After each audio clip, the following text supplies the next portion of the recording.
राजा और रानी की कहानी। सत्य की जीत। एक समय की बात है, अवध के महान राज्य में एक बुद्धिमान और न्यायप्रिय राजा राघव और उनकी सुंदर रानी अनिका शासन करते थे। उनके द्वारा की गई दयाशीलता और न्यायपूर्ण शासन के कारण उनके अनुयायियों द्वारा प्यार और सम्मान प्राप्त होते थे।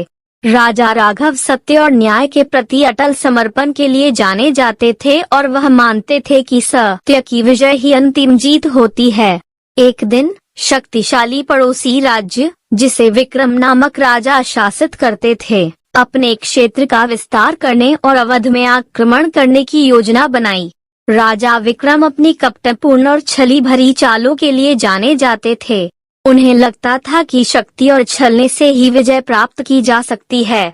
जैसे ही राघव राजा और अनिका रानी के पास आक्रमण की खबर पहुंची, वे अपने सलाहकारों और योजनाकारों को बुलाकर विचार विमर्श करने के लिए बुलाए। उन्हें राजा विक्रम की छलका रही हुई स्वभाव और उनकी चालों से अवगत था और उन्हें पता था कि वे उसके चक्कर में फंसने से बचने का तरीका ढूंढना होगा। अवध के राज्य में एक प्रतिभाशाली युवा कलाकार सिद्धार्थ का अवधारणा बढ़ाती थी। उन्हें अपनी चित्रकला में सत्य को पकड़ने की अद्वितीय क्षमता थी। राजा राघव और रानी अनिका ने सिद्धार्थ के पास जाकर उनसे कहा कि वे ऐसा एक उत्कृष्ट चित्र बनाएं, जो राजा विक्रम की सच्ची प्रकृति को प्रकट कर सके और उसकी धोखाधड़ी का पर्दाफाश कर सकें। सिद्धार्थ ने दिन रात मेहनत की, अपनी कला में दिल और आत्मा का निवेश किया। अंत में उन्होंने राजा और रानी को एक चित्र प्रस्तुत किया, जिसमें राजा विक्रम अपने अनुयायियों द्वारा घिरे हुए दिखाई देते थे।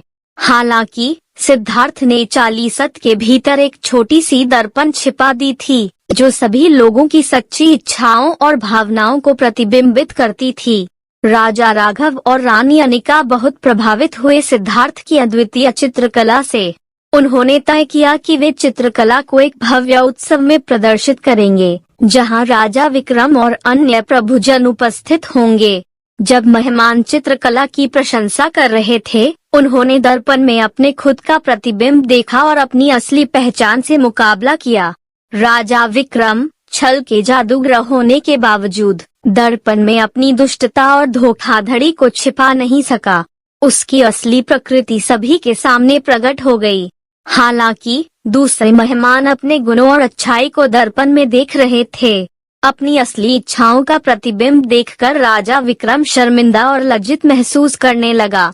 उसने जल्दी से उत्सव को छोड़ा, जानते हुए कि वह सत्य की शक्ति के सामर्थ्य के सामने जीत नहीं सकता है।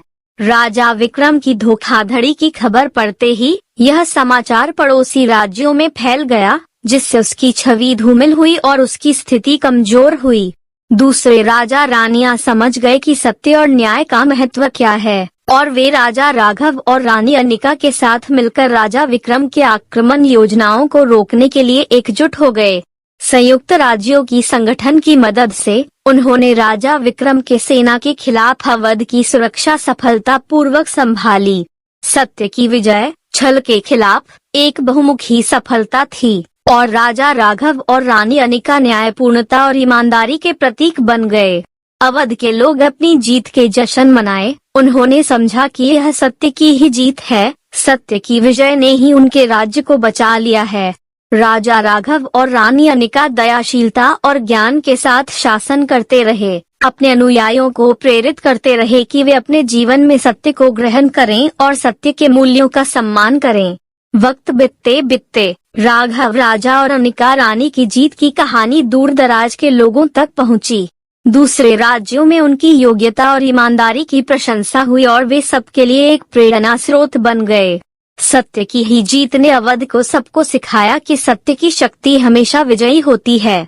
ऐसी ही प्रेरणादायक कहानी सुनने के लिए चैनल को सब्सक्राइब करें। कहानी पसंद आई हो तो लाइक करें, एक प्यारा सा कमेंट करें और आप किस तरह की कहानी आगे सुनना चाहेंगे कमेंट में हमें बताएं।